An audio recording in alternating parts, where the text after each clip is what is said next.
vocês, especialmente aqueles que não a conhecem. Silvia Cristina Lambert Siriani, ela é formada em História pela Universidade de São Paulo, ela é mestre em História pela Universidade de São Paulo e fazendo doutorado pela mesma universidade. Além de toda a carreira acadêmica, professora em nível superior e durante muito tempo professora de ensino básico. Ela tem uma trajetória um pouco, pode parecer um pouco estranha a alguns de vocês. Ela começou dando aula no ensino básico. Do ensino básico, ela foi para pesquisa acadêmica em imigração alemã para São Paulo, só para vocês terem ideia. Se aparece aí, esse é o livro dela, tá publicado e esgotado já há muitos anos. Só para vocês terem uma noção do que é isso hoje, especialmente por conta da celebração dos 200 anos da imigração. É um livro que se encontra pela bagatela de R$ 650. Eu estou pensando, inclusive, em vender o meu, porque, afinal de contas, 650 contas não pinga na conta assim da noite para o dia, né? Isso se autografado. O meu está autografado. Sem autógrafo, as pessoas não têm vergonha de pedir para mais de R$ 1.500.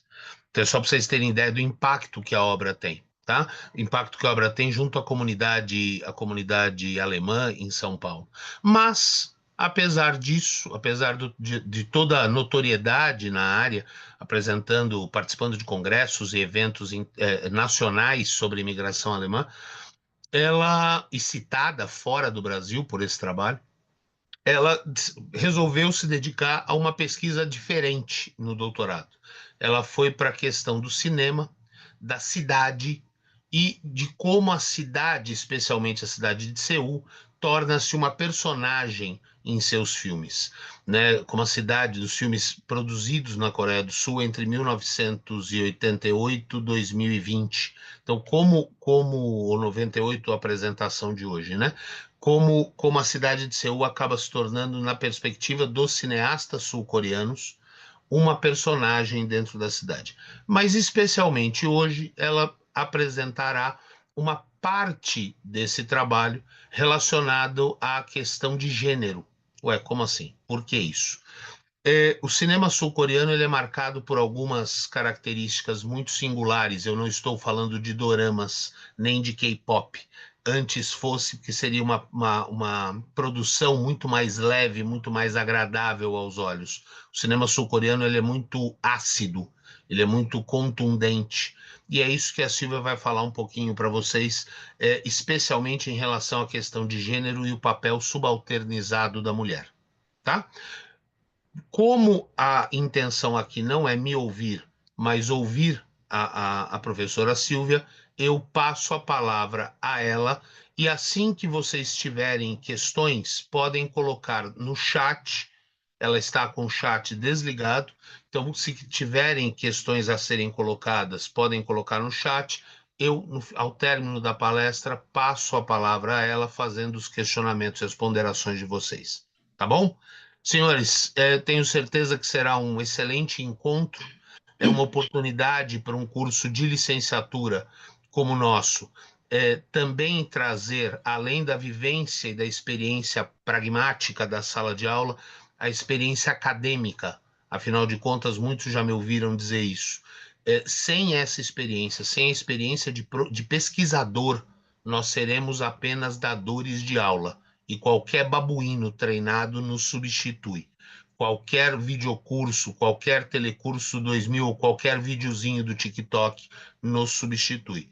Então, talvez a Silvia consiga, pelo menos, jogar luz a essa questão no dia de hoje, pela experiência, não pela temática, mas pela experiência dela. Tá bom? Uma excelente palestra a todos. Silvia, por favor, ligue o microfone e o seu vídeo. Já está Opa, ligado. já está, acabei de ver, desculpe. E uma boa palestra a todos. Olá, bom dia.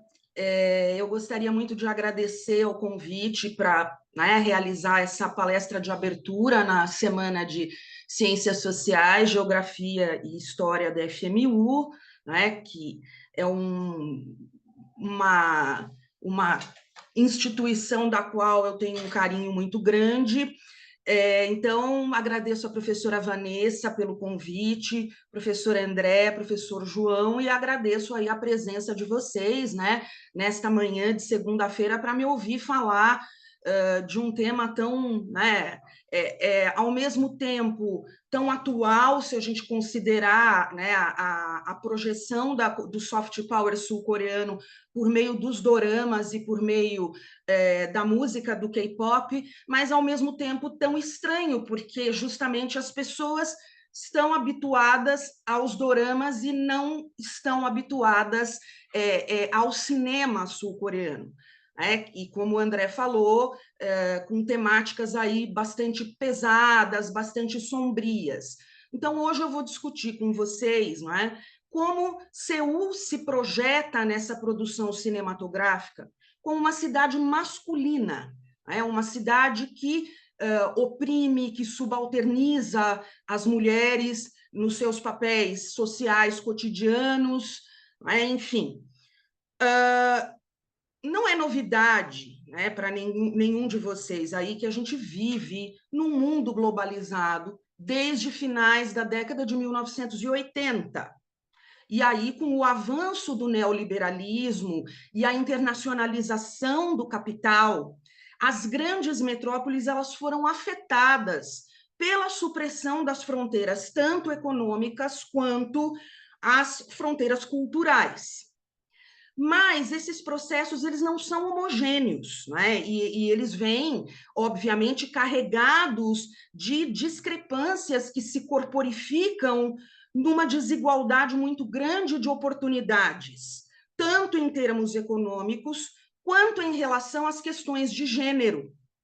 E aí, nessas cidades globais, a espacialização ela acaba se dando de maneiras muito perversas de concentração de renda, de falta de oportunidades de inclusão de gênero, fazendo as mulheres terem que lidar muitas vezes com tanto a marginalização que é gerada pela pobreza, não é, como aquela marginalização que se dá no mercado de trabalho pela absorção muito difícil e muito limitante, né, nos cargos, nas empresas, etc.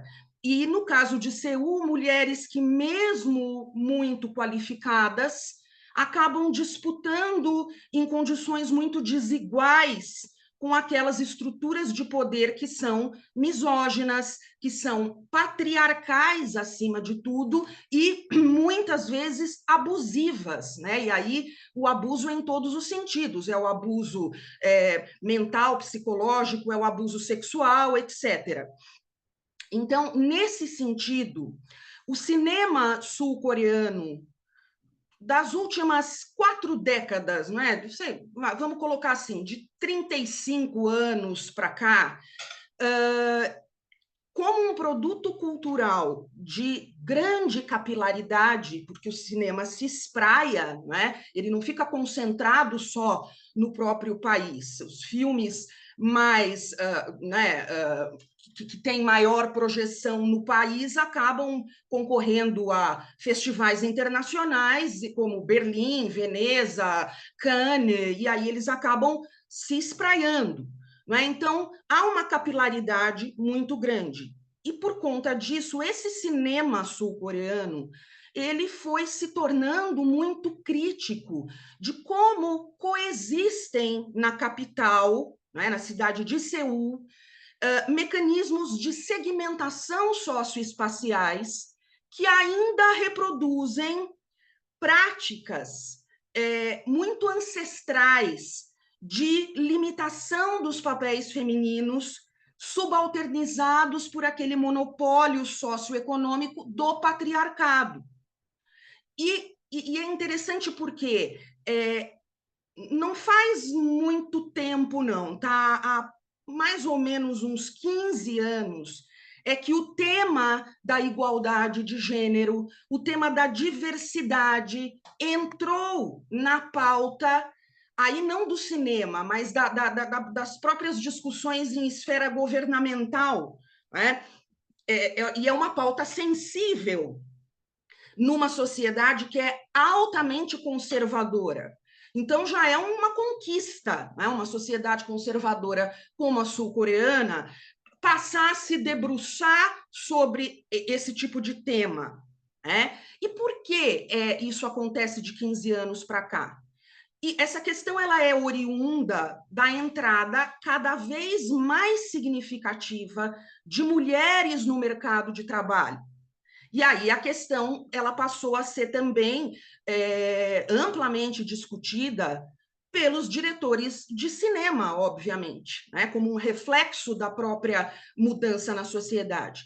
E esses diretores muito cientes das novas demandas e da necessidade de representá-las de maneira crítica, não é? Como uma forma de criar perspectivas de representatividade, de identidade e, consequentemente, de inclusão.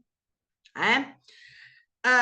Aí muitos de vocês aí que acompanham doramas, etc., vão falar, mas a Coreia do Sul é um país com grande desigualdade de gênero. Sim, e ela não é novidade. Essa desigualdade, ela tem origens milenares, né, numa construção de Estado monárquico que tem quase 2000 anos, né, e que foi pautado em práticas de hierarquização social, em estruturas familiares patriarcais muito rígidas. Então, essa situação ela é claramente um efeito das práticas religiosas de viés confucionista, porque o confucionismo ele exige a piedade filial.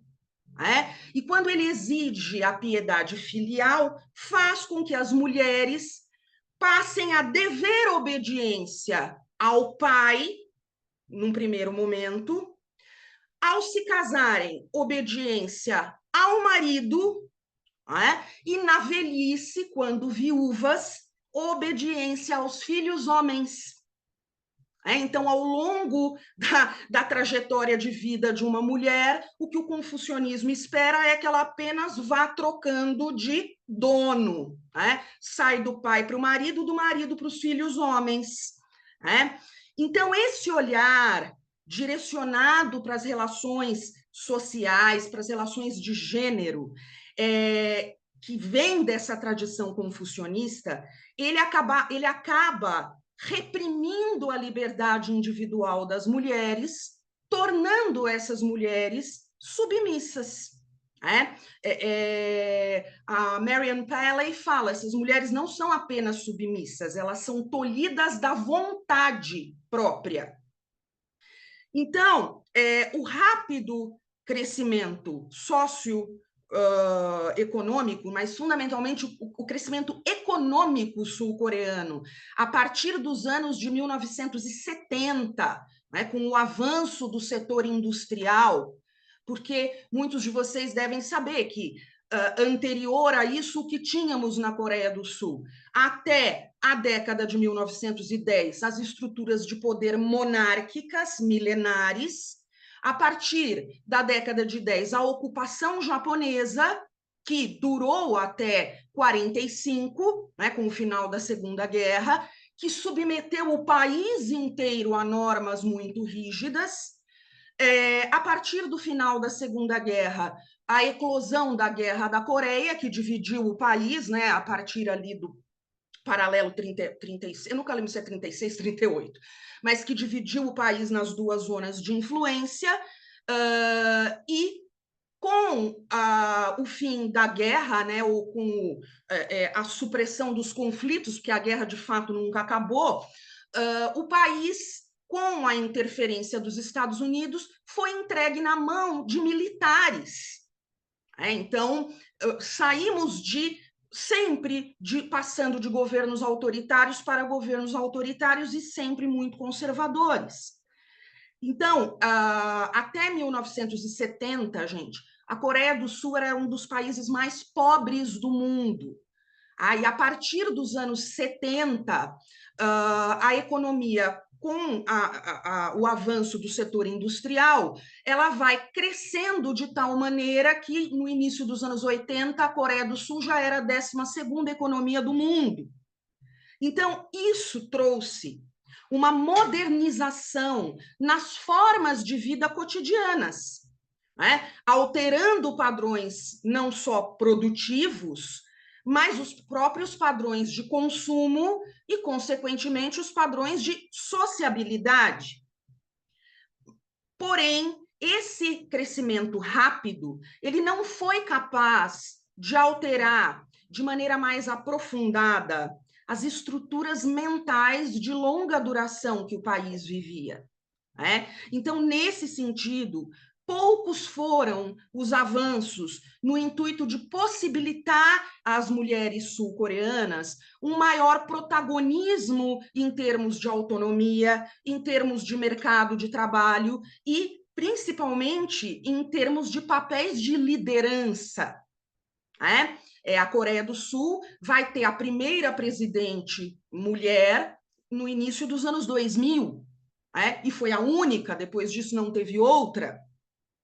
Então, os desafios de ser mulher em busca de reconhecimento, em busca de igualdade, de oportunidades, numa cidade turbulenta como Seul, acabam sendo material temático para um monte de produções cinematográficas que vão sempre oscilar, né, a extremos. A gente tem, né, as representações super tradicionais de papéis femininos oprimidos, subalternizados, até o extremo oposto, mulheres fortes, empreendedoras, líderes que vão combater de peito aberto esse controle do patriarcado.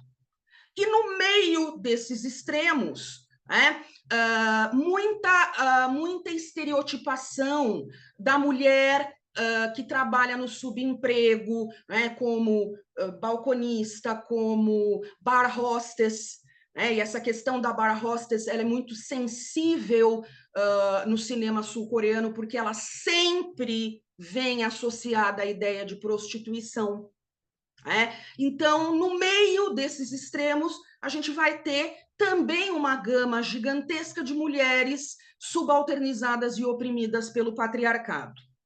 Então, essa produção cinematográfica sul-coreana, a partir da segunda metade da década de 80, e por isso o meu marco aqui é 88, o que aconteceu em 88, professora Silvia?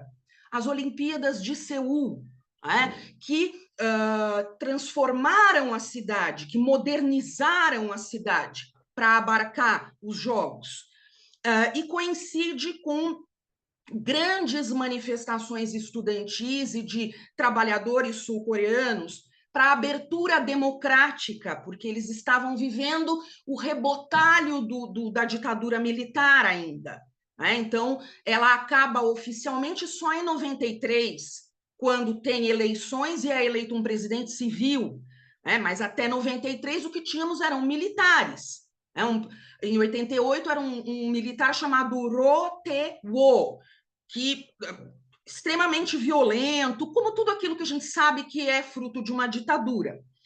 Mas, a partir ali de 1987, 88, surge a chamada New Wave do cinema sul-coreano, com diretores muito ousados, muito críticos, e que vão conseguir fazer obras muito polêmicas, graças ao afrouxamento gradual da censura no país, com esse processo da redemocratização.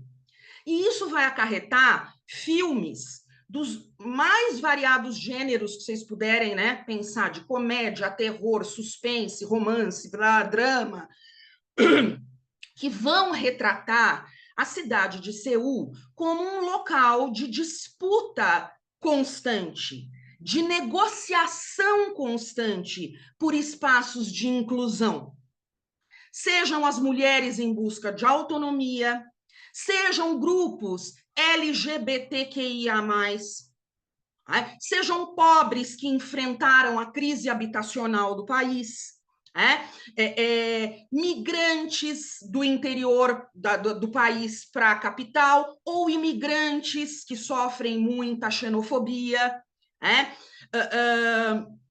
Os filmes, eles vão confrontar a audiência com uma cidade que negligencia essas pessoas, que hostiliza aqueles indivíduos que não se encaixem numa tradição heteronormativa, altamente competitiva, na qual a busca por ascensão social e sucesso profissional é o que acaba dando o ritmo da vida cotidiana.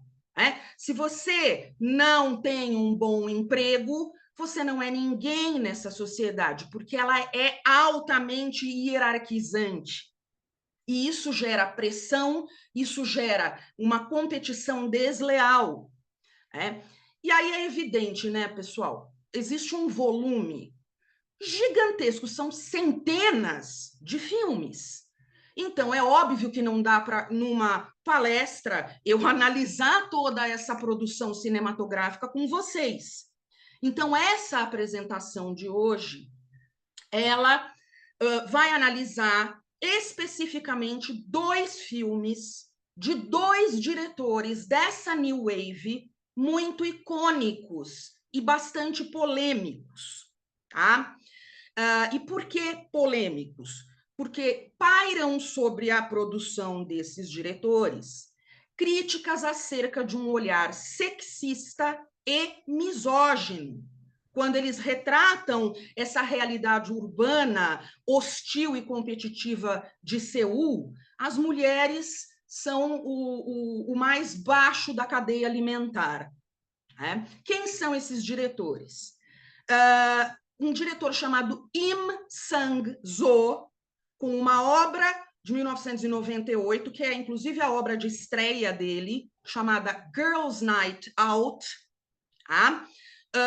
E um outro diretor, esse é o mais polêmico de todos, chamado Kim Ki-duk, também com a obra de estreia dele, que é um filme de 96, chamado Crocodile.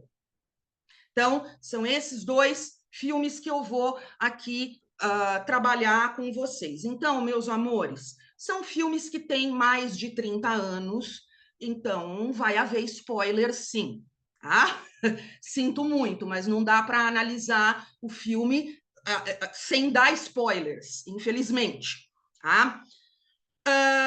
Eu não vou seguir uma ordem cronológica, tá? Eu não vou falar do Crocodile primeiro, por ser o de 96. Eu vou começar com a obra do Im Sang-soo, o Girls' Night Out. André, veja se já pode mudar, por gentileza. Aí temos uma breve biografia dele, né?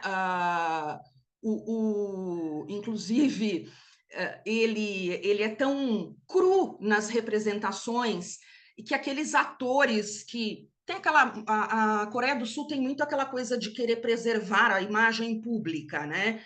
Então, muitos atores mais conservadores, eles se recusam a trabalhar nos filmes do Im Sang-soo, porque eles ficam com medo que a imagem deles fique comprometida pelos papéis muitas vezes chocantes que essas obras apresentam. Tá? Girls' Night Out, tá? É um filme que foi um verdadeiro desafio para as canetas dos censores em 1998. Mas já havia abertura democrática, ainda tinha censura? Não é que ainda tinha, gente. Ainda tem censura, tá? Para a produção cinematográfica, para a produção televisiva na Coreia do Sul. Ainda em 2024 existe censura, não é tudo que pode ser mostrado, tá bem? Então, por que esse filme foi um desafio para os censores? não era porque ele debatia problemas de ordem política, não, tá? Ele vai ter outros filmes aí que vão para caminhos políticos, mas justamente porque discute de maneira muito franca, muito explícita, questões como sexualidade, empoderamento, independência feminina, tá? Entre outros tópicos que ainda eram considerados tabus pelos padrões muito rígidos daquela moral patriarcal sul-coreana. Tá? Então, o tema do filme ele se desenrola em torno de 3 mulheres. Tá? A jovem, todas elas na faixa dos 30 anos de idade, elas têm ali 28, 29 anos de idade. Tá? Uma é a Sun-Yi, que é uma doutoranda, tá? Que busca um posto de professora universitária na universidade na qual ela está desenvolvendo a pesquisa acadêmica dela. Tá? A outra se chama Yeon-Yi, que é uma garçonete que trabalha num hotel de luxo. Então, das 3, ela é a única que não tem formação acadêmica. Então, ela trabalha num cargo, né, numa vaga para a sociedade sul-coreana subalternizada. E, por último, uma arquiteta e designer chamada Ho Jung, que é proprietária de um grande escritório de arquitetura, super bem sucedido, localizado no distrito de Gangnam, que é o bairro mais rico da cidade, já era em 98, né? Então, se trata das trajetórias dessas 3 moças, tá? Eu vou analisar apenas 2 delas, e não é por preconceito com a Ioni, que trabalha como garçonete no hotel, mas é porque a Ioni, de todas elas, é a mais padrão, né? Ela não representa nenhuma espécie de afronta para aquela sociedade. Então, eu vou começar pela professora universitária, pela pesquisadora. Tá? Mas, enfim, é um filme que é, antes de eu falar dela, né, é um filme que é ainda mais provocativo, porque ele foi produzido num período em que as mulheres sul-coreanas ou ocupavam espaços periféricos nos enredos cinematográficos, ou elas eram estigmatizadas naqueles 2 extremos que eu falei para vocês, potencialmente perigosos e estereotipados, que não condiziam com as mulheres reais e nem com os anseios delas. Ou elas eram retratadas como banana de pijama, né? Super virtuosas, puras, castas, né? Bela, recatada e do lar, ou elas eram retratadas como devoradoras de homens, né? A femme fatale, vingativa, mas que sempre vinha carregada de efeito moralizante. Sempre a mulher vingativa, a devoradora de homens, sofre uma punição exemplar no fim do filme. Então, esse é o contexto em que o Girls' Night Out é produzido. Então, vamos falar da Sun-Yi. Tá? Qual é o problema dela? Ela é uma pesquisadora acadêmica brilhante, com resultados acadêmicos excepcionais. Mas, apesar disso tudo, ela não é reconhecida no meio acadêmico. Ela anseia por um espaço na universidade que é amplamente monopolizado por homens. Tá? As 5 grandes universidades da Coreia do Sul, praticamente todas elas localizadas em Seul, tá? No filme, se não me falha a memória, ela quer uma vaga na Universidade Yonsei, que é uma das 5 grandes. Só para vocês terem a dimensão, em 1998, quando o filme foi produzido, 75% dos quadros acadêmicos nas universidades eram controlados por homens.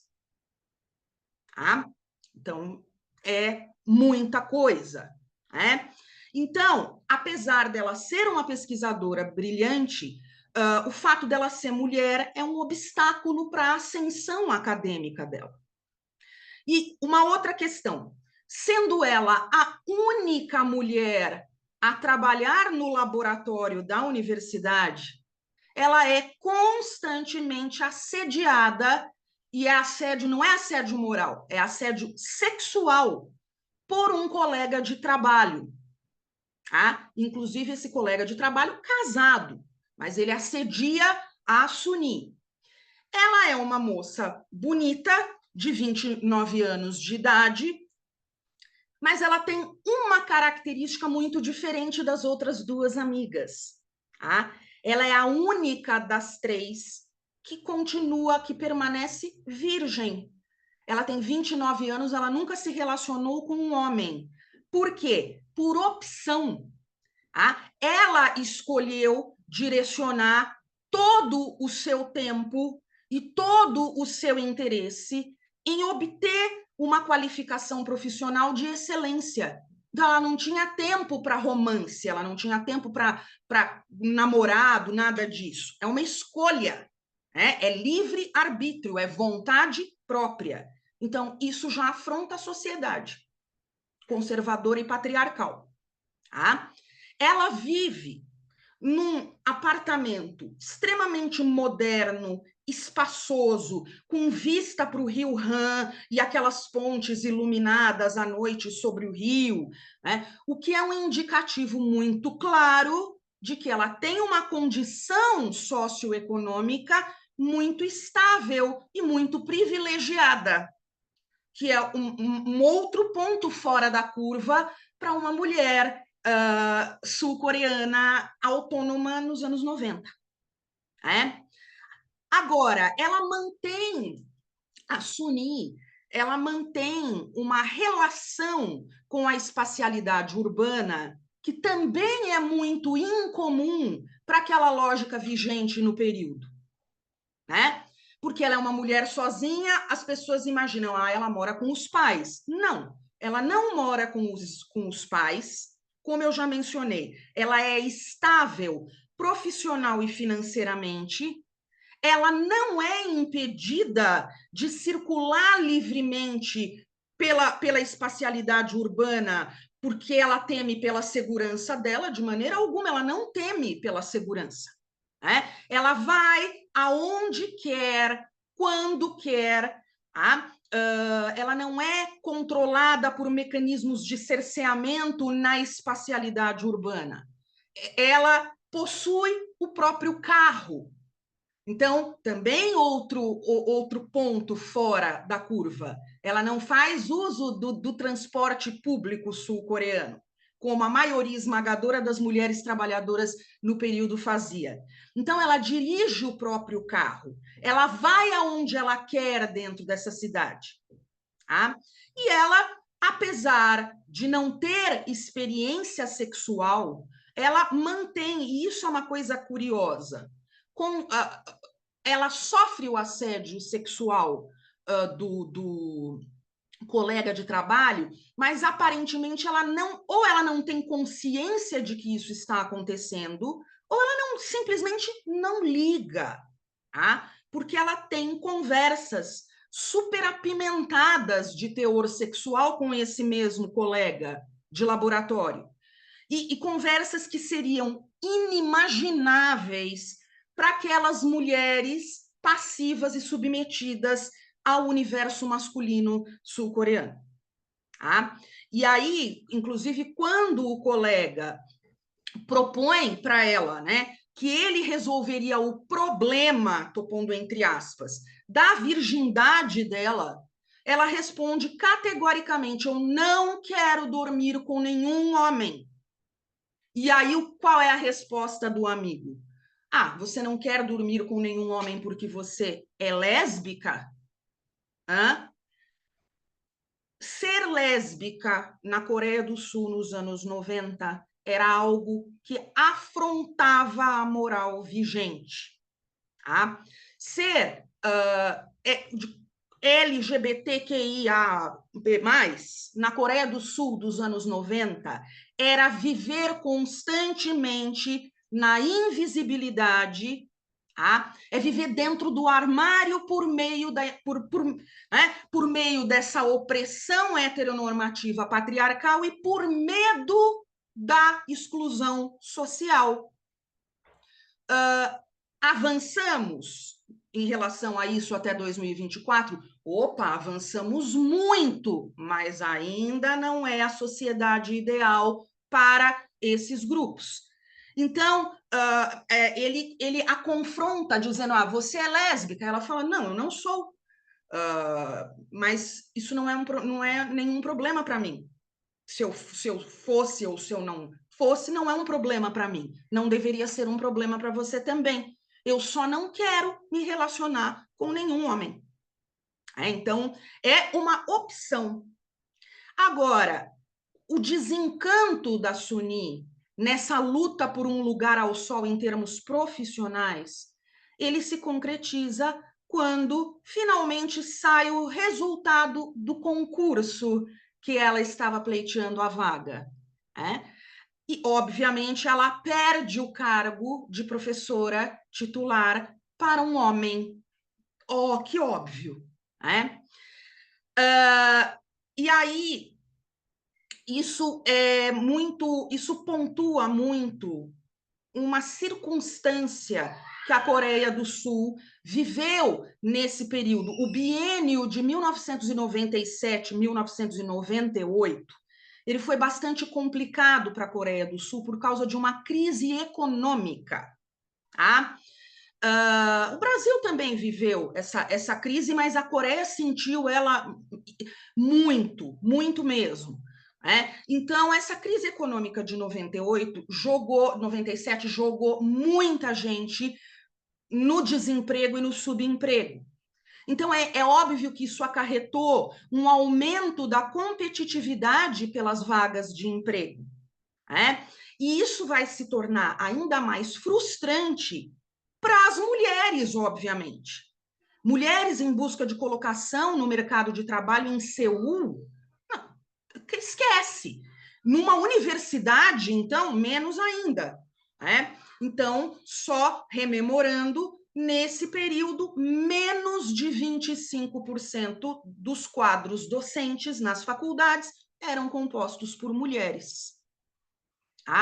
Agora, ainda que o roteiro e a direção do filme tenham sido criados por um homem, a obra ela busca trazer à discussão um novo olhar acerca da participação feminina na construção de uma sociedade mais aberta, uma sociedade em sincronia com padrões ocidentalizados de representação, oriundos de um mundo em processo muito rápido de globalização. Então, essa virada para os anos 2000, ela trouxe para as telas do cinema sul-coreano mulheres que buscavam inserção, que buscavam reconhecimento, que eram donas dos próprios corpos, donas das próprias vontades, e que tentavam bravamente não se submeter a esse controle patriarcal.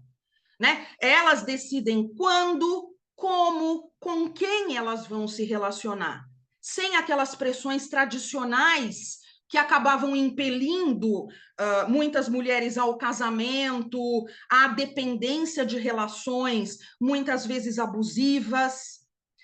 E a Suni, ela é muito representativa desse universo de autonomia. Ela escolhe o melhor amigo para ter a primeira relação sexual. Ela decide, ela chega para o amigo e fala: quero perder a minha virgindade, quero que seja com você. Mas é uma experiência absurdamente frustrante. Como aqui não tem censura, eu posso falar. É frustrante por quê? Porque o amigo fica tão nervoso que ele tem uma ejaculação precoce. E ela ela termina ali, tipo, é isso? É só isso? Para ela foi muito desapontador. Só que, ao contrário do estereótipo da mulher delicada, da mulher reclusa, da mulher sexualmente submissa e devotada à família, a Suni, ela é o contrário, ela é assertiva, ela é profissionalmente competente, ela é dona do próprio corpo, ela escolhe o momento, ela escolhe com quem. E isso coloca a personagem numa espécie de vanguarda feminista, né? Porque ela está ali lutando pelo reconhecimento profissional, ela está lutando pela autossatisfação numa cidade que é controlada por homens nos principais setores produtivos. Né? Então, assim, a inacessibilidade desses espaços de trabalho para as mulheres num filme datado de 1998, é uma representação muito clara da dinâmica social do país naquele período. Né? Não há espaço para cargo de comando que se convertesse em oportunidade significativa para uma mulher no mercado de trabalho. Agora, a Suni, repito, ela é o ponto fora da curva. Por quê? Porque ela exerce uma profissão que foge ao controle daquela moral, né? O controle moral daquela tradição de reclusão e recato. Né? O espaço de atuação dela não é a privacidade do lar, ela não é a gestora de uma família padrão. O espaço dela não é o limite de um balcão de recepção, um balcão de loja, ou uma mesa secretarial, ou uma bar hostess. Não, ela é diferente. Ela alcançou o sucesso acadêmico. E não é só por isso que ela é diferente. Ela é diferente porque ela é livre. Ela circula pelo ambiente urbano ao seu bel prazer. Ela não tem que se reportar a ninguém. Ela não se reporta ao pai, ao marido, ao irmão ou ao chefe. Não. Então, como uma mulher autônoma, ela não se deixa seduzir pela ideia de casamento. Ela não se permite ser consumida como um produto a ser barganhado como moeda de troca pelos pais. Porque isso é uma prática que acontece até hoje na Coreia do Sul. Os pais usam os filhos como moeda de barganha para fazer casamento arranjado. Então, a mulher, numa situação como essa, ela se torna um bem de consumo. E a Suni não aceitou isso. Ela não é uma moeda de barganha feita pelos pais, como tentou de maneira extremamente equivocada a mãe da amiga dela, da amiga arquiteta, a Rodjun, com consequências desastrosas. Por quê? Bom, a Rodjun, a arquiteta, ela está inserida na lógica do mundo do trabalho como produtora e como reprodutora de capital. O que significa dizer que ela gera riqueza e ela consome. Então, ela representa a epítome de um engajamento feminista que se faz sentir na maneira revolucionária como ela lida com a própria sexualidade. Ela é o oposto da Suni. A Suni se resguardou, guardou a virgindade dela até os 29 anos. A Rodjun é livre. Ela não está nem aí. Hoje ela dorme com um, amanhã com outro, depois de amanhã com outro. Não vamos rotular, cada um dá o que é seu, cada um vive a sua vida, então, assim, não vamos colocar rótulos, porque eu já sei que teve gente aí pensando pequenos rótulos pouco lisonjeiros para ela, mas, enfim. Ela é uma mulher de carreira, dona de uma empresa de arquitetura e design famosa, super bem estabelecida.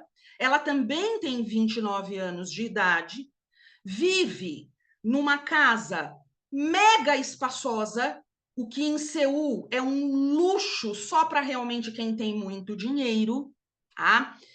E ela vive longe da influência patriarcal da família. Os pais vivem no interior da Coreia. Então, em Seul, a Ho Jung, ela tem um estilo de vida libertário. Ela é sexualmente ativa. Ela gosta de relações casuais, ela não quer nada que gere para ela amarras afetivas. Né?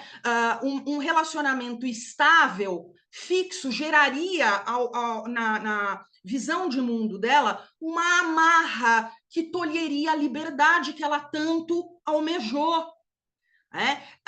E com isso ela tenta, eu chego a dizer, inutilmente, combater as convenções do patriarcado e adotando uma vida autônoma, né, que por si só representa um caráter transgressor dessa personagem, dentre tantos papéis femininos sempre presos àqueles padrões de submissão no mesmo período.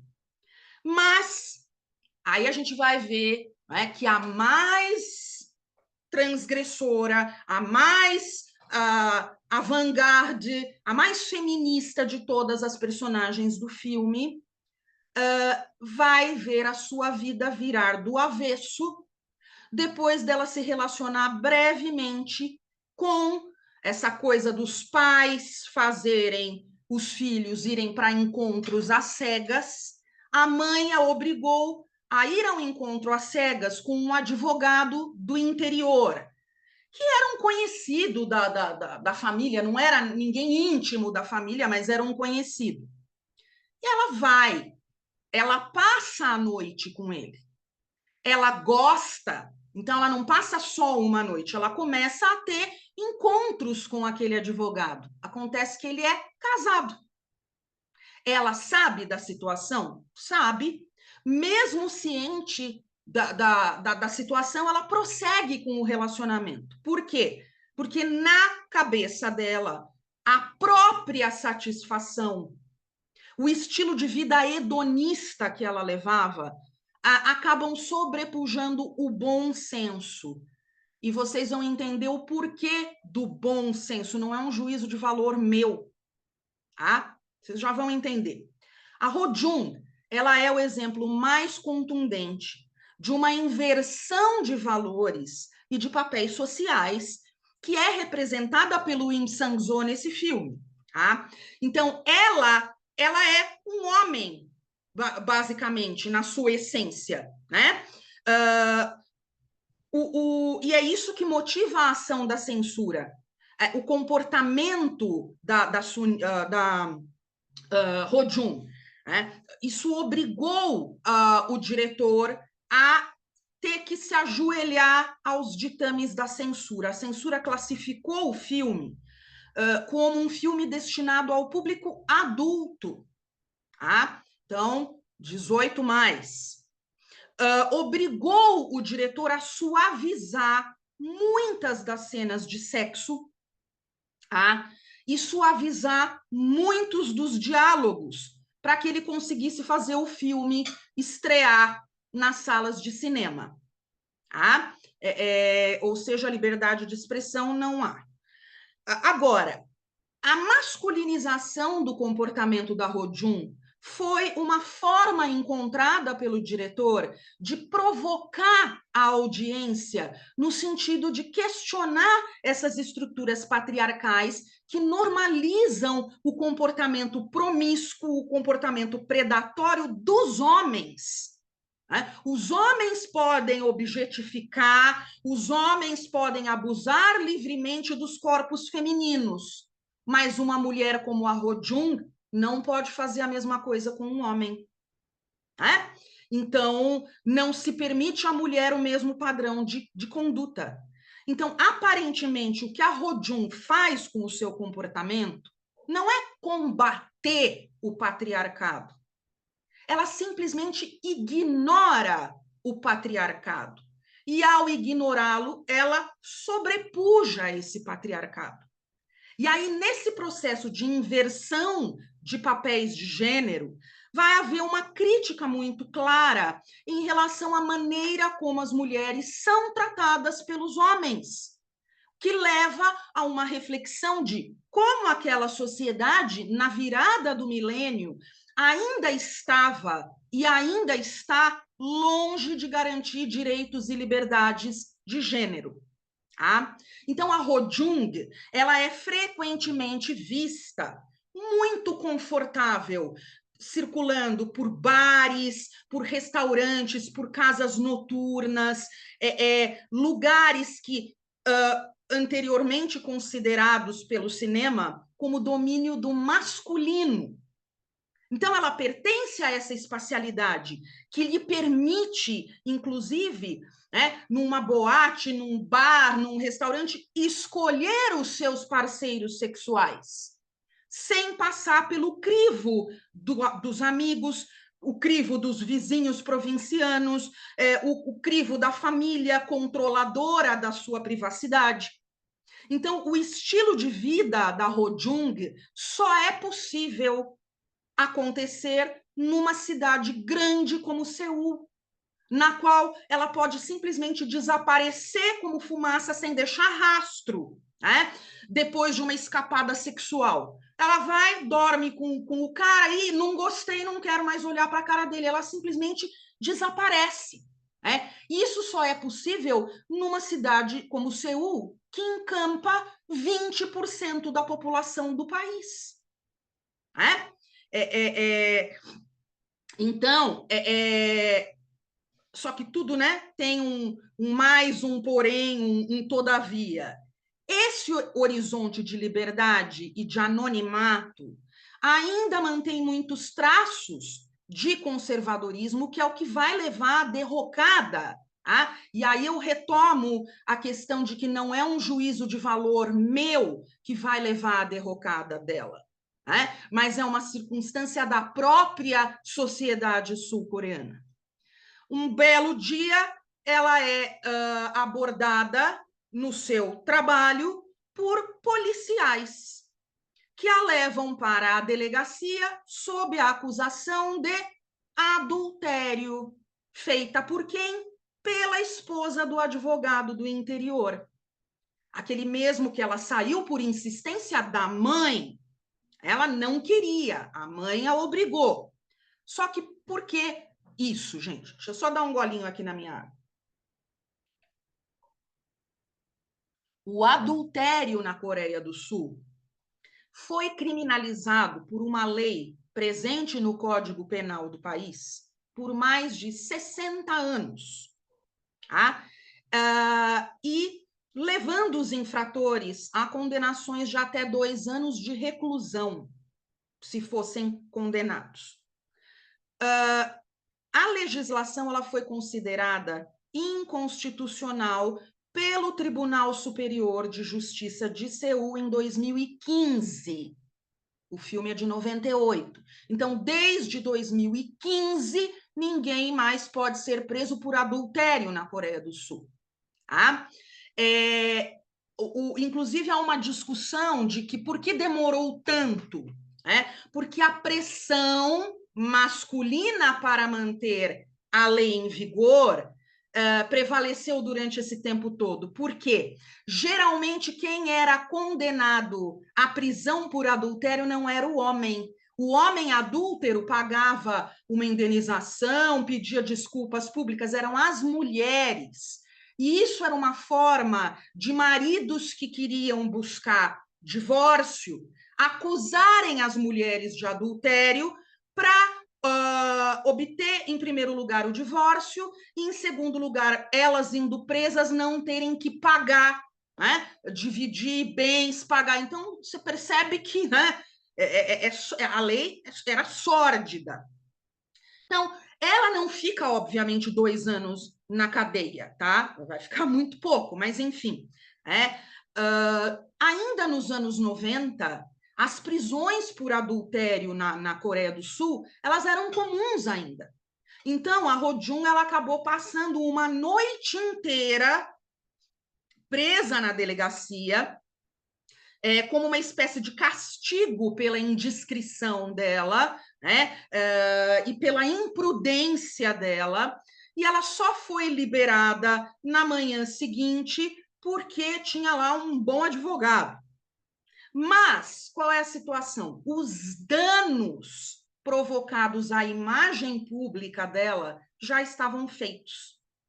Então, aí, meus queridos, eu vejo uma certa hipocrisia por parte do diretor ao colocar justamente a personagem mais ousada da trama sob o peso de uma punição exemplar. A Rojung vai se tornar uma espécie de pária social. Tá? Até mesmo a secretária dela dá a entender que aquele estilo de vida hedonista, né, estava acarretando a negligência no escritório de arquitetura. Ela estaria colocando o escritório em risco. Tá? Então, ao que parece, né, teria sido justamente esse elemento moralizante que foi adicionado ao roteiro do filme a contragosto para aplacar a ira dos censores, né? Então, seria uma espécie de indicativo pedagógico para as jovens mocinhas sul-coreanas, né, da audiência, de que, olha, toda conduta considerada irresponsável tem um preço muito alto a se pagar. E qual é o preço? Ela perde clientes do escritório, por causa do escândalo, porque a galera é conservadora, então assim, não vou mais fazer o meu projeto paisagístico, o meu projeto arquitetônico com ela, vou procurar outra. Né? Então o escritório acaba ficando na berlinda, e aí, quase indo à falência, ela, antes de falir, ela decide fechar o escritório e ir embora da Coreia do Sul. Ela vai embora para a França. Então, ela é punida de alguma maneira. Então, há muitas leituras possíveis sobre a proposta do Girls' Night Out. Né? A mais corrente é a de que se trataria de um filme com um teor feminista muito grande, porque expunha pensamentos, expunha anseios das mulheres coreanas, né? Naquela Seul super moderna, cada vez mais ocidentalizada. Então, são anseios em relação ao sexo, ao trabalho, que vão em rota de colisão com aquelas convenções sociais de uma sociedade confucionista patriarcal. E isso foi explorado de maneira muito direta na tela. Então, por outro lado, o fato de punir a personagem mais ousada com a perda do escritório, a perda do prestígio, a perda da dignidade, soa como uma espécie de vingança, de um universo de controle público e privado masculino incapaz de lidar de maneira positiva com os processos de liberação feminina. E aí vem muitas críticas, porque isso é uma clara submissão de um diretor estreante, que é o Im Sang-soo, aos ditames de uma censura vetusta, cambaleante na Coreia do Sul. Então, a moral da história, ela acabou, ao fim e ao cabo, a mesma de tantos outros filmes do período. Na sociedade urbana de Seul, por mais moderna, por mais cosmopolita que ela buscasse se representar, não havia espaço para mulheres subverterem seus papéis. Fosse no mundo privado das relações sociais e de gênero, fosse no mundo público do trabalho, com cargos de destaque ou de chefia. O patriarcado confucionista conservador sempre subjugaria essas mulheres. Então, isso gera um sentimento de desencanto, uma ansiedade em relação ao que a sociedade espera dos seus cidadãos. E essa dura realidade de um universo de pressões que se corporificam de maneira mais evidenciada nessa dimensão urbana de Seul. Então, alguns diretores dessa New Wave mergulharam nessa questão, que é uma questão delicada sobre como as mulheres reagem a essas formas de pressão. Repito já o que disse anteriormente, oscilando da submissão ao universo masculino e ao universo familiar, o que acarreta muitas vezes em depressão, há formas muito estranhas de rebeldia que se materializam em sentimentos muito negativos de inadequação, de revanchismo, de inconformismo. E aí tem filmes muito pesados como... Aí eu não vou lembrar agora o nome dos diretores, tá? Mas o Sorum é um filme que mostra mulheres nessas circunstâncias. Tem um que se chama Tell Me Something, que ele é um filme muito, digamos, diferenciado, porque ele coloca a mulher como serial killer, né? E tem a clássica trilogia do Park Chan-wook, né? Que tem lá o Old Boy, que é o primeiro, o Mr. Vengeance, e aí vai ter o Miss Vengeance, né? A Senhora Vingança, que eu acho que é o terceiro filme da trilogia, que é uma mulher que é presa, acusada de assassinato de uma criança, ela é inocente, e aí quando ela sai da cadeia completamente transtornada e transformada, você vê toda a construção da vingança que ela prepara para o verdadeiro culpado. É um filmaço, tá? Do Park Chan-wook. Então, assim, só para mostrar, né, o que o cinema sul-coreano, que ele tem essas temáticas muito sombrias e muito pesadas, né? Então, você vai ter muitas personagens femininas que vão ser inconformadas com as suas circunstâncias e que vão buscar, por meio da vingança, a explosão de violência delas transborda aí. E isso é muito, né? Esse ódio que transborda, ele vem de uma necessidade de demonstrar que elas estão no controle de si e no controle dos outros, né? De que elas não são meros objetos que vão alimentar a escopofilia do sexo oposto. O que é a escopofilia? Escopofilia é basicamente uma espécie de voyeurismo. Agora, ainda refletindo sobre a questão dos comportamentos sexistas e misóginos pelos cineastas sul-coreanos, a gente tem a obra de estreia do outro diretor, que é o Kim Ki-duk. E o filme se chama Crocodile, tá? Esse filme...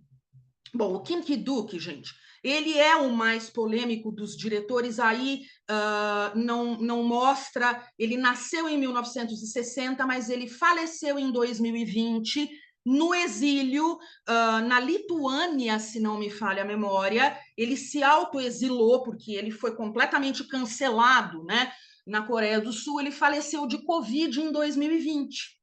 Tá? Então, assim, o Kim Ki-duk, ele... quando começou aquela história do Me Too, ele sofreu uma enxurrada de acusações de assédio sexual, assédio físico. Uma das atrizes que trabalhou com ele falou: eu não conseguia chorar numa cena do filme, ele veio e me esbofeteou várias vezes no rosto para me fazer chorar. Então, assim, começou com 3 atrizes de peso, tá? Grandes atrizes sul-coreanas fazendo as denúncias, e aí começou a vir as denúncias de atrizes coadjuvantes, de membros da equipe de filmagem e tal, então ele acabou cancelado. Tá? E aí vocês vão entender por quê, né? Eu vou falar aqui do filme. Crocodile tá? É um filme que é fruto de um sentimento de desencanto, de ansiedade muito grandes em relação ao que a sociedade espera dos seus cidadãos, tá? É a dura realidade de um universo de pressões, né? E é um filme que lida com objetificação de corpos femininos. Agora, óbvio, essa objetificação ela não é uma prerrogativa da sociedade sul-coreana. Ela é usada muitas vezes como um mecanismo violento de coerção, né, que vem nos filmes disfarçado de não, é carinho, é cuidado, é proteção, mas é um carinho, um cuidado e uma proteção abusivos. Então, isso oprime, isso subjuga. Então, essa hierarquização de gênero do ponto de vista social leva os homens a considerarem os corpos femininos como parte do seu domínio de controle, né? Sujeitando os corpos femininos a essa lógica. E aí tomam os corpos como uma espécie de referencial ausente. E quando eles fazem isso, eles objetificam, eles fetichizam, com consequências muitas vezes deletérias, que envolvem não só o abuso, mas a hipersexualização, a violência de gênero e legitimam a tal cultura, a tal não, né? Não é que é a tal, legitimam claramente a cultura do estupro, né? Que é intimamente ligada a relações de poder. Então, dessa maneira, há uma tendência quase primitiva, né, de considerar corpos femininos como domínio público do universo masculino. Né? E isso reifica, né, o corpo feminino. E, portanto, ao reificar, instrumentaliza essas ações sexistas, instrumentaliza a misoginia e a violação das fronteiras físicas estabelecidas pelo decoro, né? E rompendo, obviamente, com o direito feminino ao controle do próprio corpo, né? Rompe esse controle, obviamente, por meio da violação da integridade do corpo feminino. Então, na produção cinematográfica do Kim Ki-duk, o estupro e a violência sexual vão encontrar um espaço privilegiadíssimo. Por isso ele é odiado pelas mulheres sul-coreanas. Tá? Quando eu falo um espaço privilegiado, é tanto como um elemento de normalização, o que é preocupante, quanto de crítica, algumas vezes, nessas representações. Então, o Kim Ki-duk, ele provocou inúmeros debates com esse primeiro filme dele, aí, o Crocodile, sobre a forma como ele abordou o tema do abuso sexual. E de Crocodile para frente, meus amores, é ladeira abaixo. Tá? Ele aborda a questão do abuso em praticamente todos os filmes. Então, o que se critica na produção dele é que há uma espécie de onipresença e de banalização da violação, da violência de gênero nesses roteiros, de maneira, e é tão banalizada que o que muitos críticos chegam a apontar é que o espectador que está assistindo o filme sequer se dá conta de estar diante de uma representação de abuso e de violência de gênero inaceitáveis. O próprio telespectador já normalizou aquilo de tal maneira que ele nem percebe. Né? Então, assim, muitas dessas cenas nos filmes vão funcionar como desculpas para que as personagens masculinas canalizassem outras formas de violência, frustração, brutalidade, que estão também reprimidas por cânones políticos e sociais daquela sociedade sul-coreana, que é uma sociedade que também reprime o homem muitas vezes. né? Então, a violência, aquela repressão, aquilo explode, né? E vai recair sobre quem? Sobre a fragilidade física de mulheres a quem esses homens vão conseguir controlar, indicando que, né, em muitas das produções do Kim Ki-duk, que retratam cenas de abuso sexual e de objetificação, essas cenas de estupro ou de agressões físicas é horrível, elas vêm em seguida, corta a cena.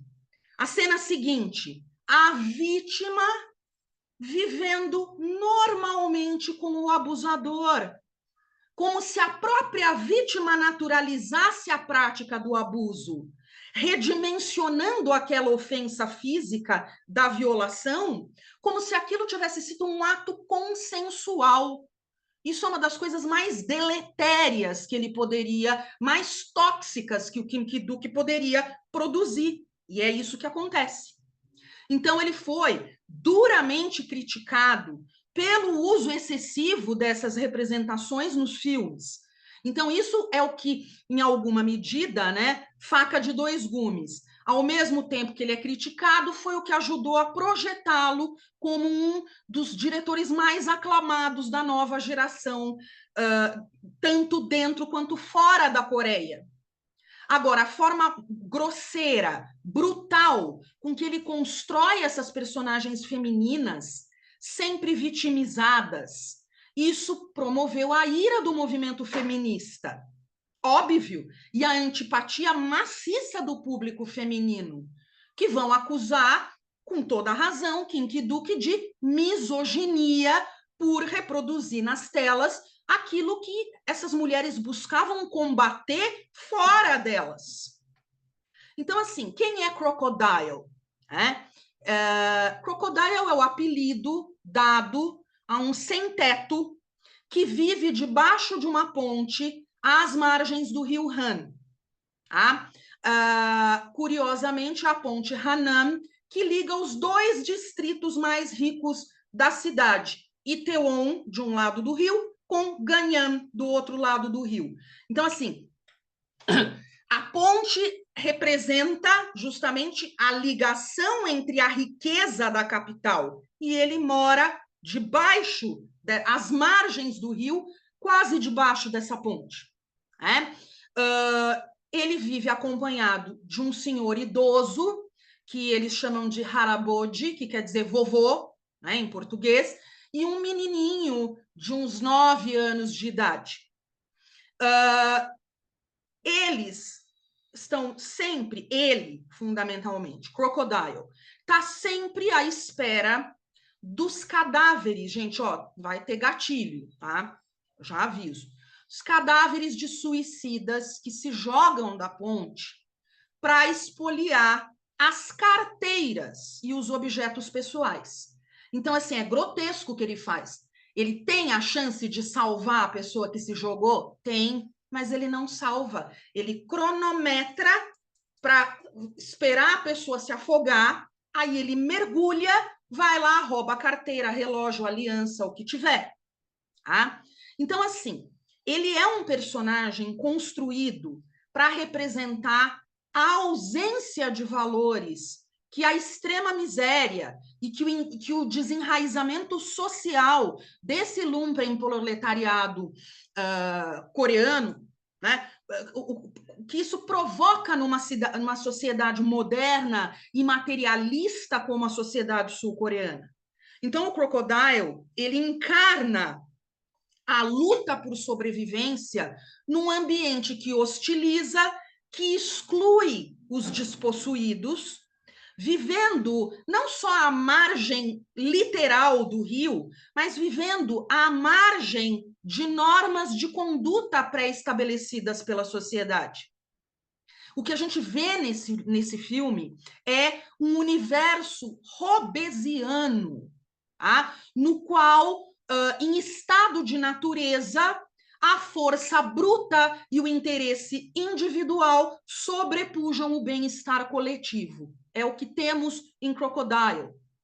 E aí, numa noite, enquanto ele monitorava com o binóculo ali a ponte, esperando, né? Ele observa uma pessoa se preparando para saltar. E aí ele percebe que é uma mulher. E aí o velho, o Harabode, vira para ele e fala: você vai deixar essa moça se matar? Você pode salvá-la.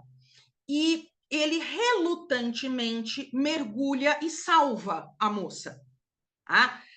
Aquelas águas nojentas, imundas do rio, o rio Han, nesse período 96, ainda não tinha passado pelo processo pleno de despoluição, então ele era basicamente uma cloaca da cidade de Seul. Então ele mergulha naquela água nojenta, resgata alguém. Pela primeira vez ele resgata, ao invés de roubar. Então, a moça é retirada do fundo do rio, reanimada por ele. É uma moça muito bonita, na faixa dos 20 e poucos anos de idade, o que imediatamente leva o Crocodile a premeditar algum tipo de vantagem sexual como recompensa pelo salvamento. E aí, na alta madrugada, quando o velho, a criança e a própria moça dormem, o Crocodile vai cobrar o seu tributo. E aí ele engatinha até como um predador, né? Ele se dirige até a moça adormecida e a ataca, e a violenta, sob o argumento de que é direito dele possuí-la. Por quê? Porque a vida dela lhe pertence. Eu a salvei, ela é minha. Agora, essa moça, Hyun Jung é o nome dela, é a primeira de muitas protagonistas do Kim Ki-duk que são representadas como vítimas da crueldade social, do patriarcado que as submete e que as dispõe ao seu bel prazer. Então, ela está exposta a múltiplas violências. Por que ela se joga do rio? Porque o noivo deixa que um grupo de amigos a violentem enquanto ele filma. E após essa situação, ele a chuta de casa. Então, ela, desesperada, pula no rio. Então, são múltiplas as formas de violência. A maneira como acontece o rompimento com o noivo, que a destitui não só da sua dignidade, não só do seu lugar social, mas da própria materialidade de um lar. Ela não tem para onde ir. Ela é jogada na rua, no meio dessa espacialidade urbana da cidade, sem nenhum meio para sobreviver.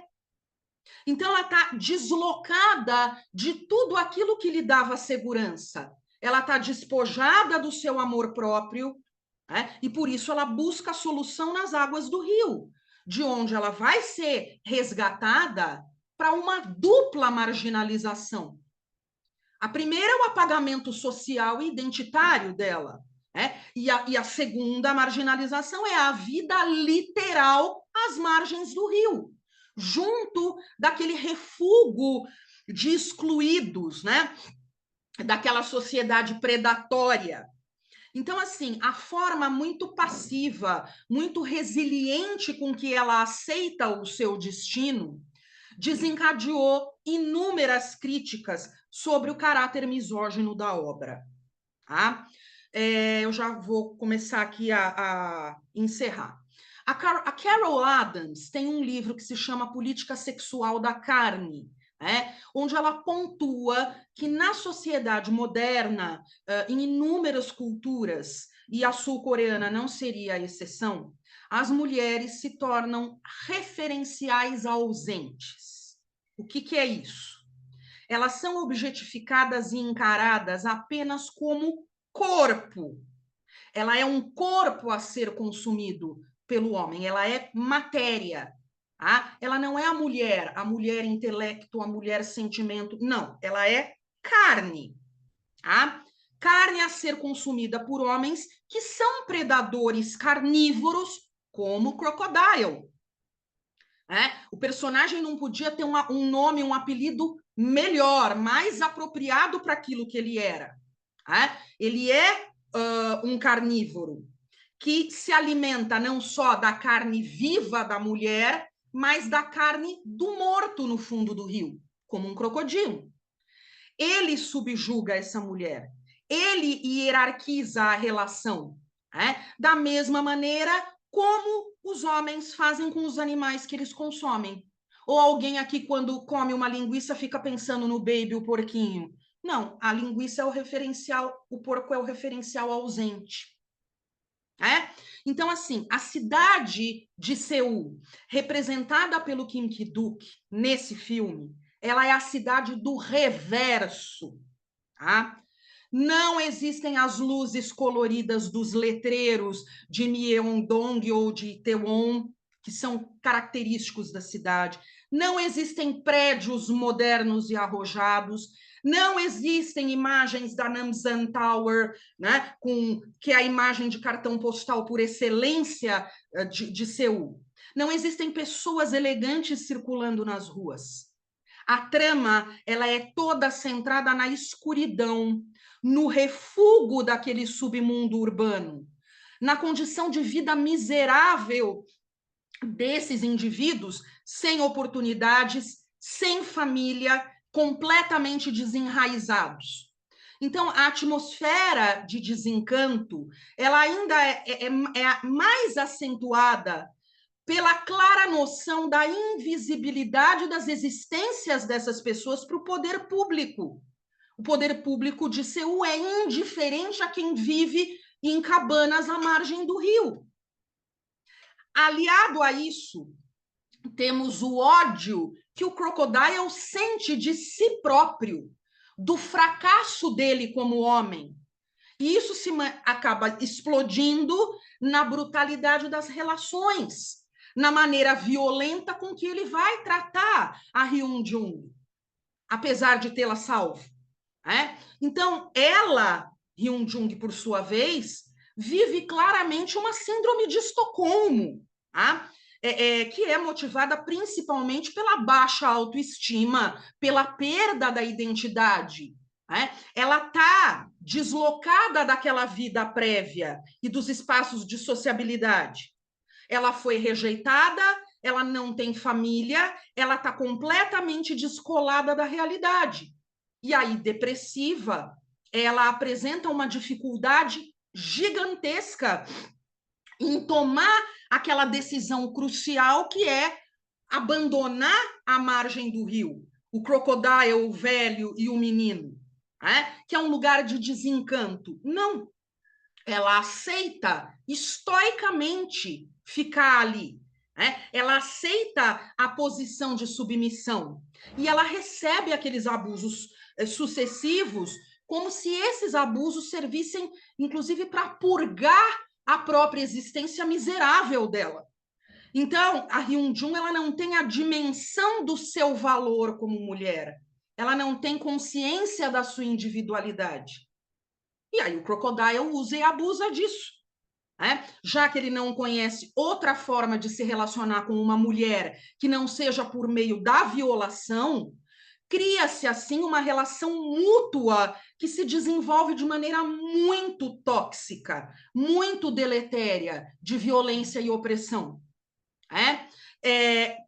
O estupro é um exercício de poder, né? Que, no caso do Crocodile, é um exercício de poder impossível de se concretizar se não houver a contrapartida dos gritos desesperados, do choro e da luta pela integridade da vítima.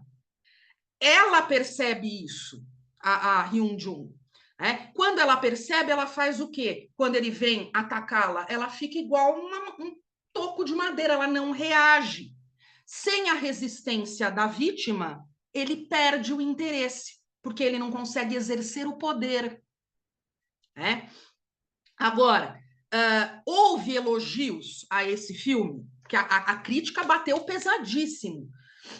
Houve, só que a maior parte dos elogios está relacionada diretamente aos elementos técnicos, que foram considerados muito arrojados, muito inovadores para um tipo de produção de baixo custo que o Kim Ki-duk se propôs a fazer.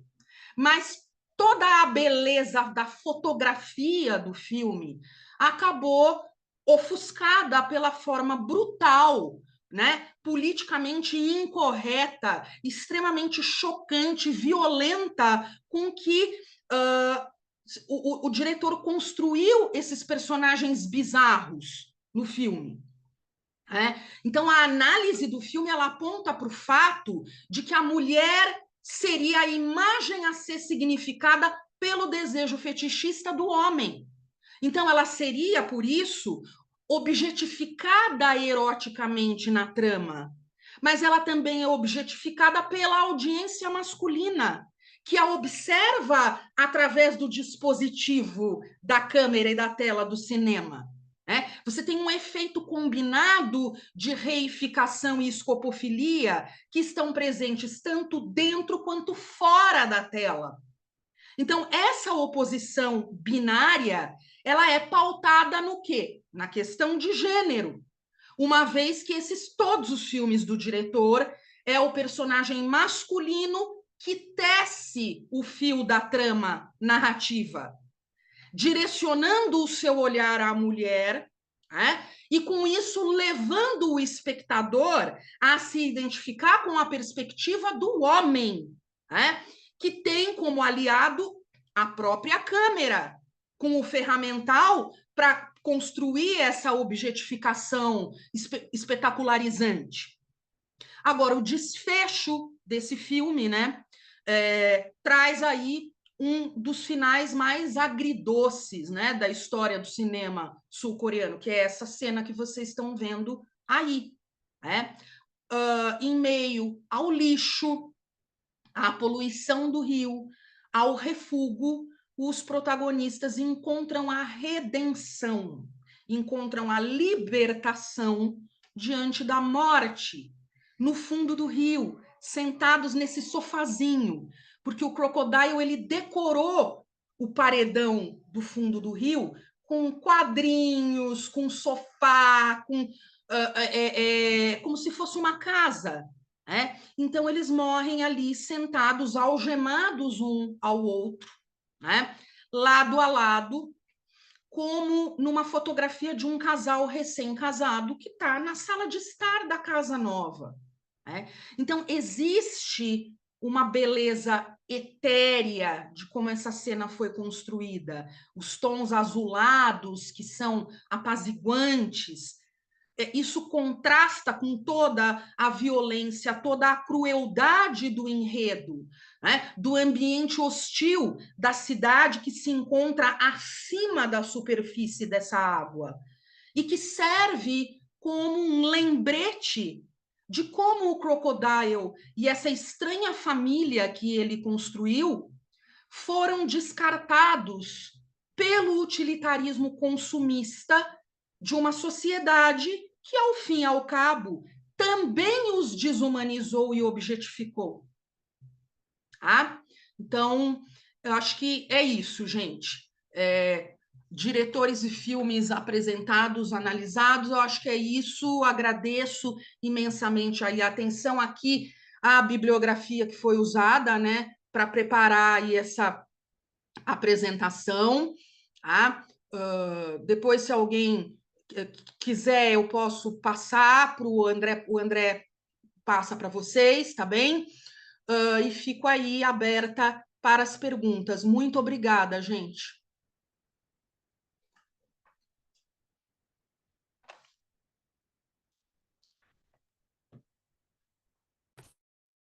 Olha eu aqui outra vez. Professora Silvia, muito obrigado pela sua fala. Ela bom, eu vou dizer uma coisa que eu falo sempre. Eu tenho me envolvido com o cinema sul-coreano por causa da Silvia, né? O meu envolvimento é muito periférico. Eu sei onde fica a Coreia. Esse é o meu envolvimento. Mas algumas coisas me chamam muito a atenção. Muito atenção. Uma delas é como o parasita chega a ser infantil.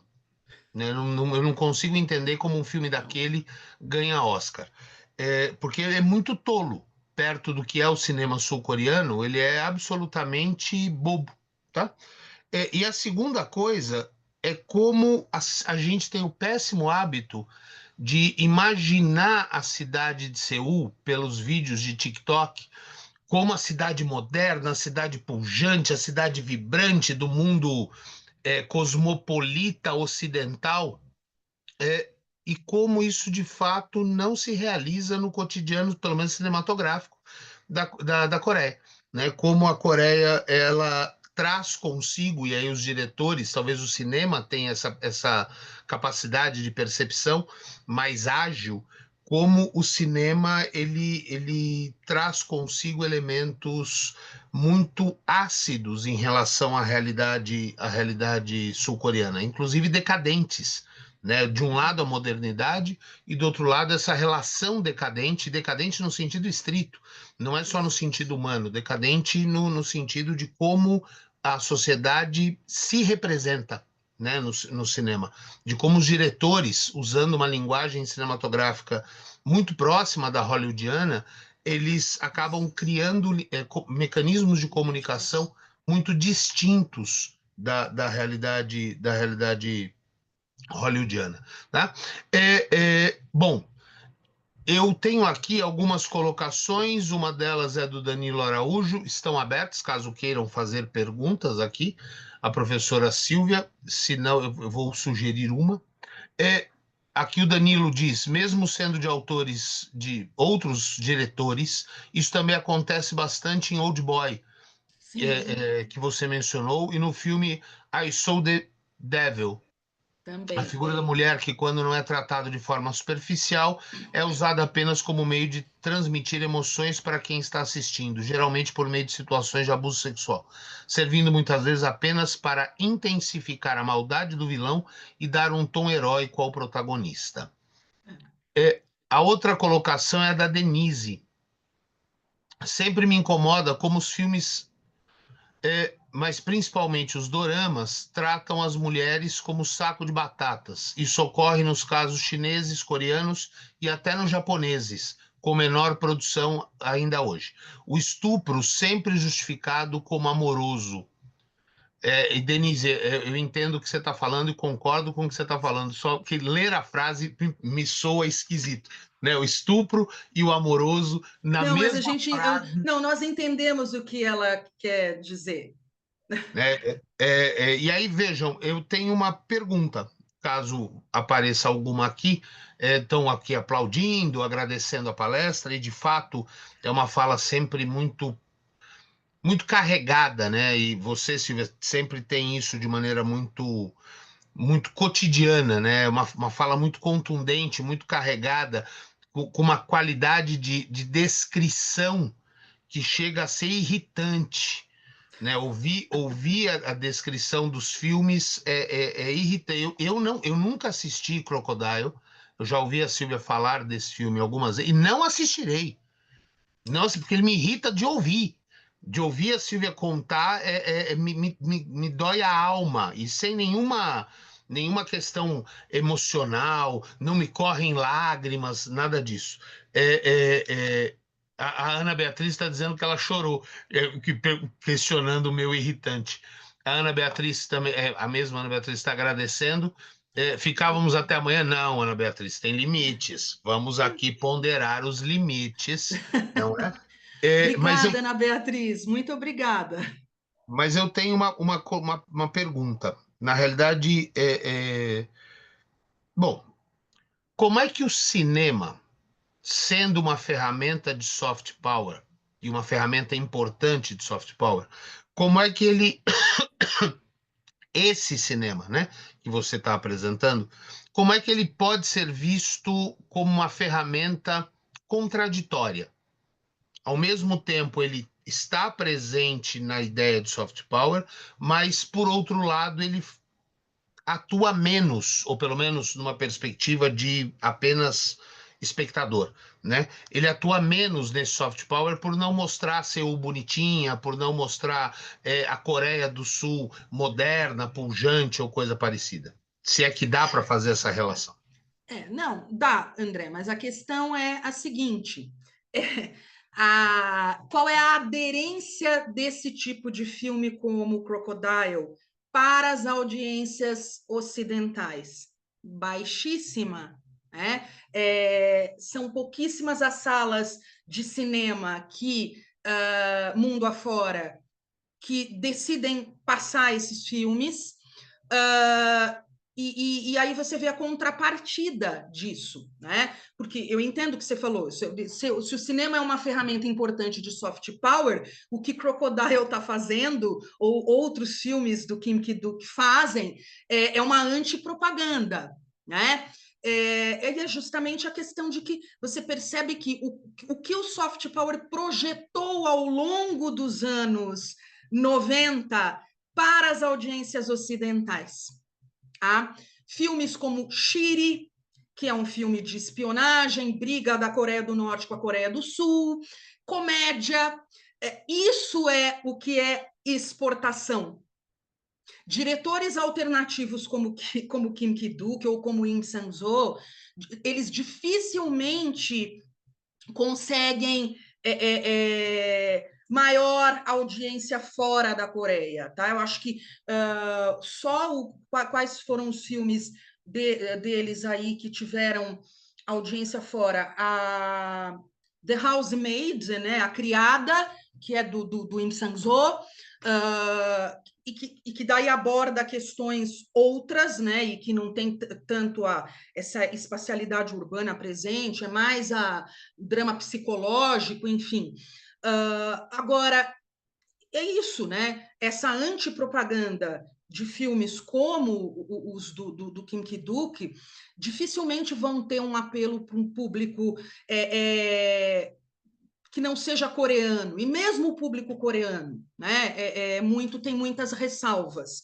Então, assim, você pensar na lógica do soft power, o que sai fora da Coreia é filme que dá bilheteria por ser de espionagem, de ação. Então, Midnight Runners, Shiri, o outro lá, 26 Years, que fala lá da tentativa de assassinato do presidente da República, são filmes de ação.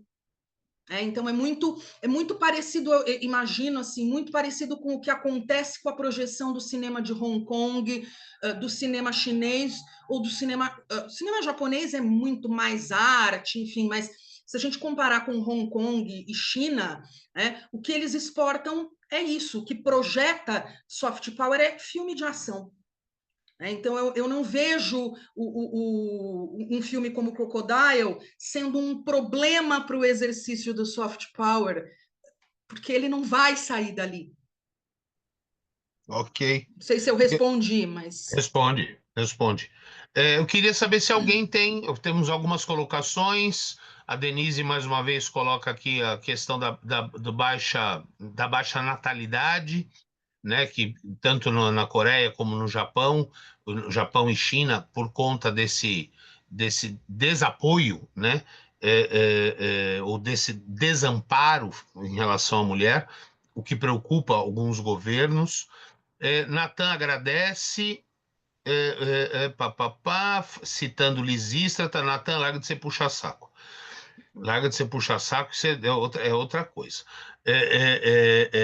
Mas você tem razão, ele agradece a palestra.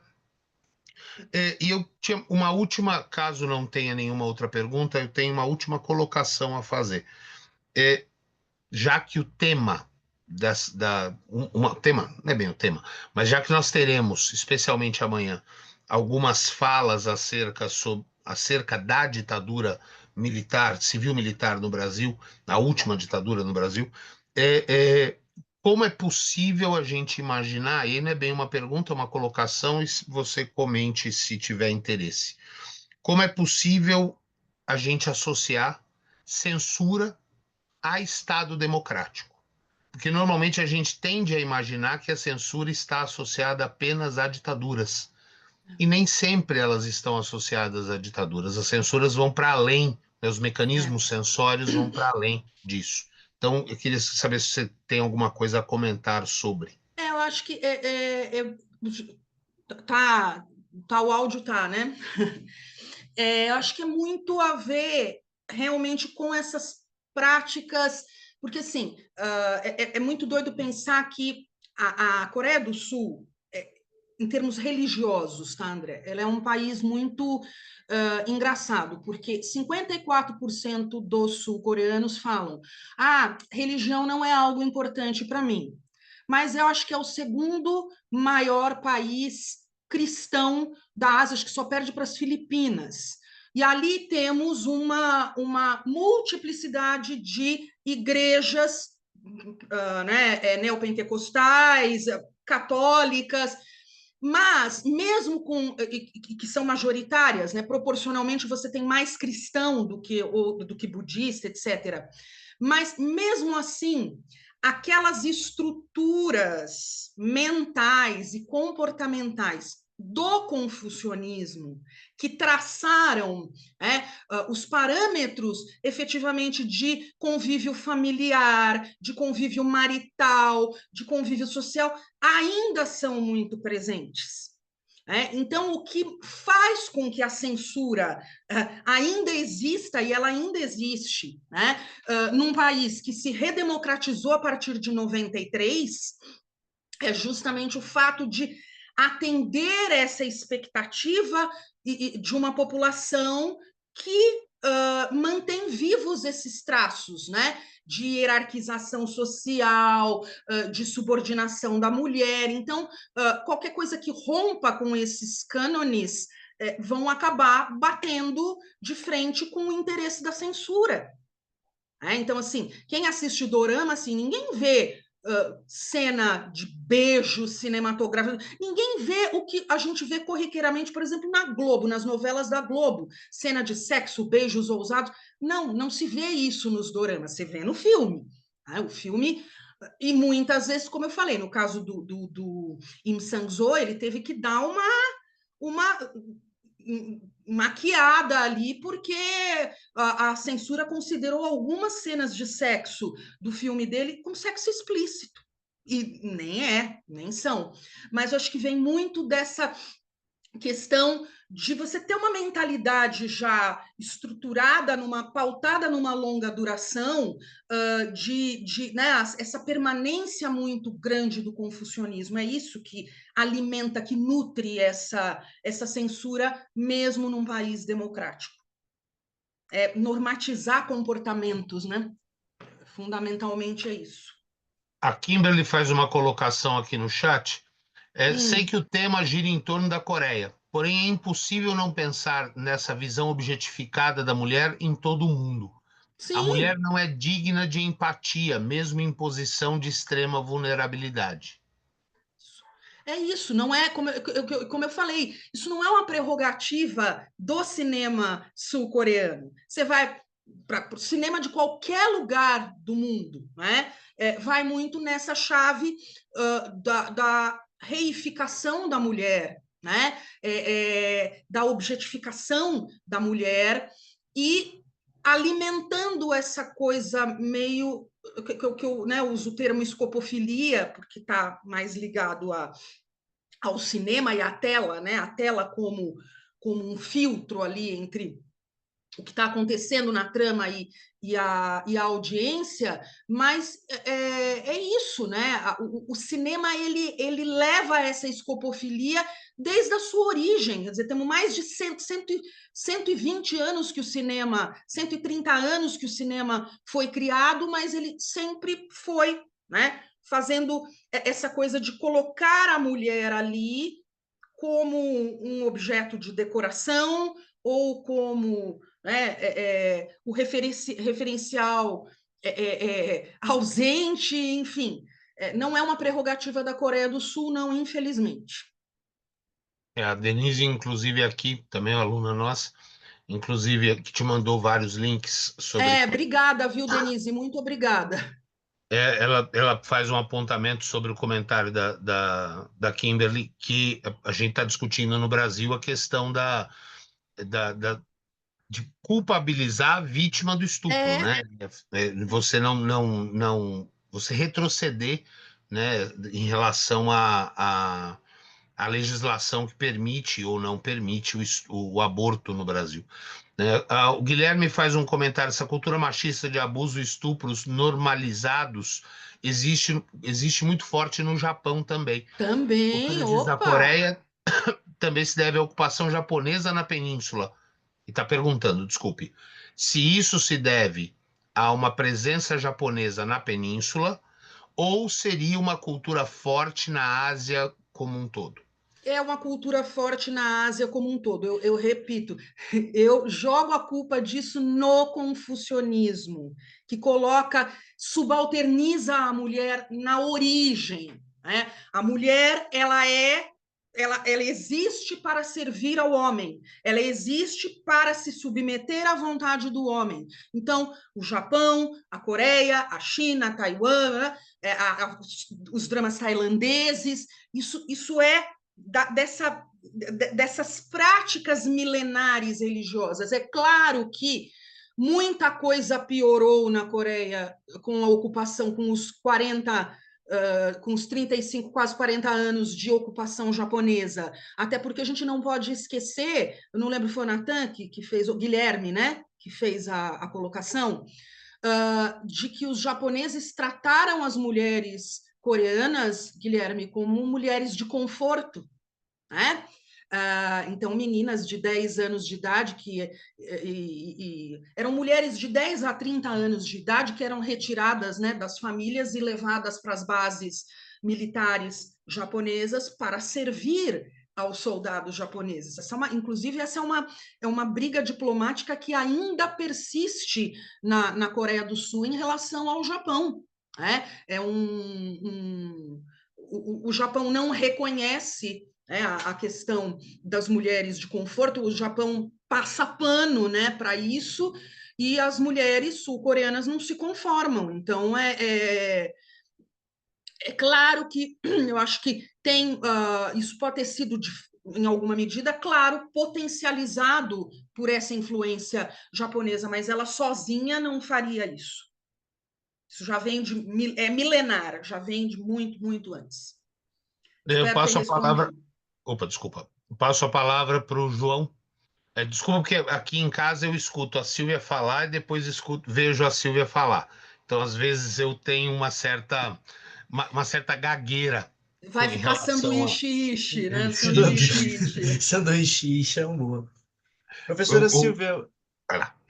bom dia. Bom dia. Você falou bastante sobre a questão do confucionismo. Eu queria ouvir um pouco mais sobre essa questão. O confucionismo, de que forma ele alimenta a sociedade coreana? Você falou sobre a questão da religiosidade. Eu não sei se o confucionismo está no campo de uma religiosidade ou num outro campo de pensamento, mas de que forma esse confucionismo, ele... Queria ouvir um pouco mais sobre a forma como esse confucionismo, de fato, Porque, faz porque, parte dessa sociedade. porque ele hierarquiza a sociedade, João. Tá? Ele hierarquiza tanto em termos de gênero quanto em termos sociais. Né? O que fundamentalmente as práticas confucionistas estabelecem é aquela coisa, porque o confucionismo, né, é uma vertente filosófica do budismo. Então, você tem ali aquela ideia de que, bom, você nasceu servo na gleba, lá na dinastia Joseon, no ano de 1200, né? Isso é uma predestinação que você tem que aceitar a sua posição. Então, você tem que aceitar que a sociedade é hierarquizada e que você está na camada mais baixa. Não vou dizer castas, mas porque isso é muito mais para a Índia, mas você tem estruturas de poder na qual você vai encarar, por exemplo, o seu senhor como se ele fosse o seu pai. O rei como se fosse o pai do país. Então, e aí alimenta a ideia de patriarcado. Então, o patriarcado, ele não subjuga apenas a mulher, mas ele subjuga também aquele homem que não teve as mesmas oportunidades né, não nasceu rico, não teve as mesmas oportunidades. Então, tem muito essa questão, João, de quando você mantém a sociedade hierarquizada, você mantém as coisas em ordem. Né? Então, ao fim e ao cabo, é isso. Por isso que se qualquer coisa que subverta esse olhar, né, de que você sempre vai encarar o teu chefe como teu pai, e assim como você deve a piedade filial ao teu pai, você tem que obedecer. Se o teu chefe te esbofetear, você vai não oferecer a outra face, mas você vai abaixar e vai agradecer. Muito obrigada, chefe, por me aplicar uma lição. É isso você mantém a sociedade hierarquizada, controlada e elitizada, ao fim e ao cabo. Então, eu acho que é por aí. A mulher está na lanterna desse processo. Porque ela, pela própria dinâmica, pelo próprio olhar das práticas culturais milenárias, ela já vem em desvantagem, ela já vem como mera procriadora. Então, por isso ela troca de dono, ela sai do domínio do pai para o domínio do marido, né? E deve a obediência ao marido. Então, isso é muito difícil você transformar estruturas mentais de longuíssima duração como essas. Vai demorar muito ainda para a gente chegar, né, numa sociedade mais aberta. Já me espanta ver filmes que tratam de temática queer, temática LGBT, QIA+, a partir ali do início dos anos 2000, mas ganhando mais força a partir de 2014, com um que se chama Night Flight, né, lá o voo noturno, dizer, sendo assim abertamente, porque até ali você escamoteia. Por quê? Porque isso subverte uma ordem patriarcal pré-determinada. Então, não sei se dei conta de responder aí a sua curiosidade. Deu sim, deu sim. Obrigado, senhor. Obrigada a você. Bom, gente, pelo adiantado da hora, a gente tinha programado, aliás, adiantado e cumprido, né? A programação está marcada para se encerrar às 11 horas da manhã. Se não tiver mais, vocês não tiverem mais nenhuma pergunta para a professora Silvia, eu vou dar por encerrada a atividade. Agradecer muito a presença da Silvia.